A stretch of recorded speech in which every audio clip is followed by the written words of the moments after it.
கர்த்தருடைய பரிசுத்தமுள்ள நாமத்திற்கு ஸ்தோத்திரம். இன்றைய நாளின் கர்த்தருடைய வார்த்தையாக மார்க் எழுதின சுவிசேஷம் 6வது அதிகாரம் 56வது வசனம், அதனுடைய கடைசி பகுதி. அவருடைய வஸ்திரத்தின் ஓரத்தை ஆக்கிலும் அவர்கள் தொடும்படி உத்தரவாக வேண்டும் என்று அவரை வேண்டிக் கொண்டார்கள். அவரை தொட்ட யாவரும் சுஸ்தமானார்கள். அவரை தொட்ட யாவரும் சுகமானார்கள். எவ்வளோ ஒரு அருமையான வல்லமையான ஒரு வார்த்தை. இந்த வார்த்தைகளை கேட்கிற தேவ பிள்ளையே, இயேசுவை தொட்டவர்கள் என்று சுகமானார்கள். இன்று நாமும் இயேசுவை தொடுவோமானால், இயேசுவோடு கூட நெருங்கி நிற்போமானால், நம்முடைய வாழ்வில் உள்ள எல்லா காரியங்களிலும் அவர் சுகத்தை கொடுப்பார். அவர் வல்லமை உள்ள தேவன், வாக்கு மாறாதவராக இருக்கிறார். அவர் வார்த்தையாகிய தம்முடைய வேதத்தை நமக்கு மிகவும் அருமையாக கொடுத்திருக்கிறார்.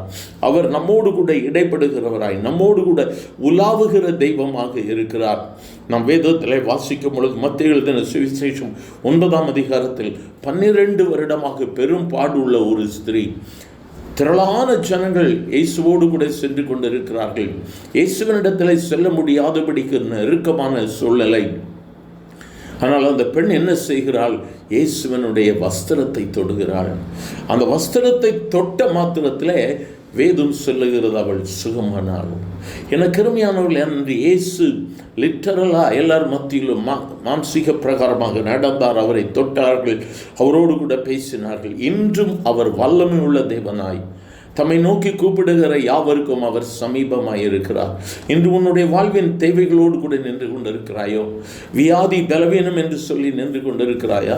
இன்று இயேசுவை தொடுவதற்கு, ஆண்டவரே நான் உங்கள் பக்கத்தில் வரேன், ஆண்டவரே எனக்கு கிருபை தாங்க, ஆண்டவரே நான் இழந்து போன ஒரு சூழ்நிலையில், ஆண்டவரே தோற்று போன ஒரு சூழ்நிலையில் நின்று கொண்டிருக்கிறேன், இன்று எனக்கு ஒரு அற்புதம் வேண்டும் என்று சொல்லி நீங்கள் இயேசுவை நோக்கி கூப்பிடுவீர்களானால், இன்று இயேசு நிச்சயமாக உங்களுக்கு அற்புதத்தை செய்வார். அவருடைய வஸ்திரத்தை தொட்ட யாவரும் சுகமானார்கள். இன்று அவருடைய வார்த்தையை ஏற்றுக்கொண்டு நான் அப்படியே நம்புறேன், ஆண்டவரே நான் விசுவாசிக்கிறேன், இயேசுவே நீர் ஜீவனுள்ள தேவனுடைய குமாரன், என் வாழ்வில் நீர் அற்புதங்களை செய்ய முடியும் என்று சொல்லி நம்பி விசுவாசித்து இன்று அவரோடு கூட இணைந்து நாம் ஜெபிப்போமானால், நிச்சயமாகவே எனக்கு கருமையான தேவ பிள்ளையே, இன்று இயேசு உனக்கு விடுதலையை கொடுப்பார்.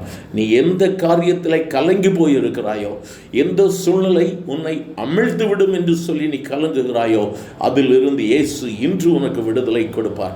அவரை நோக்கி பார்க்கலாமா? எங்கள் அன்பின் ஆண்டவரே, ஆசீர்வதிக்கப்பட்ட இந்த நல்ல காலை வேளைக்காக நன்றி.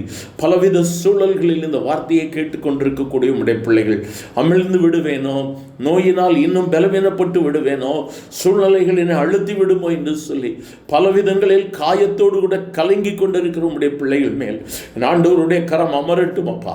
கண்ணீரை துடைக்கிற தெய்வம் நீ. அவர்களுடைய எண்ணத்தை வாய்க்க பண்ணும் ஆண்டவரே. இயேசு எனக்கு உதவி செய்வார் என்று நம்பிக்கையோடு உம்மிடத்தில் வந்திருக்கிற ஒவ்வொருவரையும் என் ஆண்டவர் தொடும்படி ஜெபிக்கிற ஆண்டவரே, ஒரு அற்புதம் நடக்கட்டும். அவர்கள் எதிர்பார்த்திருக்கிற நன்மை நடக்கட்டும். கண்ணீரை தொடையும், ஆசீர்வதியும். இயேசுவின் நாமத்தில் பிதாவே, ஆமேன், ஆமேன்.